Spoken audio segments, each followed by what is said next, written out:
ಕಾಂಗ್ರೆಸ್ನ ಲೆಟರ್ನಲ್ಲಿ ಪ್ರಧಾನ ಕಾರ್ಯದರ್ಶಿಗಳಾಗಿರ್ತಕ್ಕಂಥ ವೇಣುಗೋಪಾಲ್ರವರು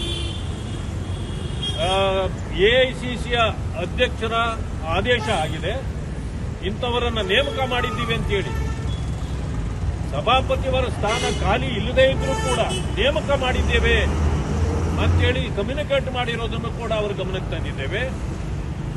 ಅದು ಕೂಡ ಕಾನೂನು ಬಾಹಿರಾಗಿದೆ.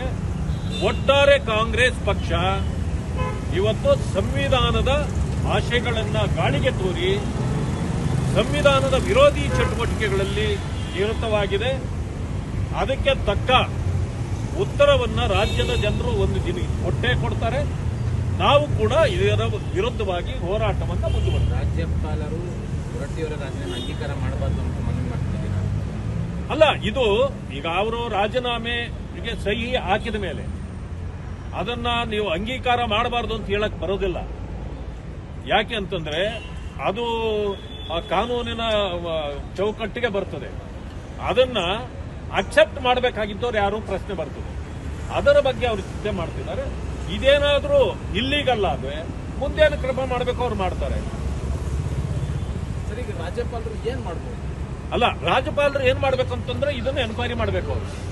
ಈಗ ಒತ್ತಡದ ಮೇಲೆ, ದಬಾವಣೆಯ ಮೇಲೆ ಭಯಭೀತರನ್ನಾಗಿ ಮಾಡಿ ಒಟ್ಟಾರೆ ನುಗ್ಗಿ ಒಬ್ಬರೇ ಕುಳಿತಿರುವಾಗ ಈ ರೀತಿ ಸಹಿ ಹಾಕ್ಸ್ಕೊಂಡ್ರೆ ಸರಿಯಾ ಇಲ್ವಾ ಅದನ್ನ ಪರಿಶೀಲನೆ ಮಾಡಿ. ಈ ರೀತಿ ಮಾಡಬಾರದು ಅನ್ನೋದಾದ್ರೆ ಪರಿಶೀಲನೆ ಮಾಡಬೇಕು ಅಂತಂದ್ರೆ ಹೊರಟ್ಟಿಯವರೇ ಸ್ವತಃ ರಾಜ್ಯಪಾಲರು ದೂರು ಕೊಡಬೇಕು. ಈಗ ದೂರು ಕೊಟ್ಟಿದ್ದಾರೆ ಅವರು. ನನ್ನ ಒತ್ತಡದಲ್ಲಿ ಈ ರೀತಿ ಎಲ್ಲರೂ ಬಂದು ಸುಮಾರು 30 ಜನರಿದ್ರು, ಅವರೆಲ್ಲ ಬಂದು ಇದು ಮಾಡಿದ್ರು ಅಂತೇಳಿ ಅವರು ದೂರು ಕೊಟ್ಟಿದ್ದಾರೆ. ಈಗ ಅವ್ರಿಗೆ ಬಂದಿದೆ ದೂರು. ಅದರ ಮೇಲೆ ಕ್ರಮ ಜರುಗಿಸಿ ಅಂತೇಳಿ ನಾವು ಮನವಿ ಮಾಡಿದ್ದೇವೆ.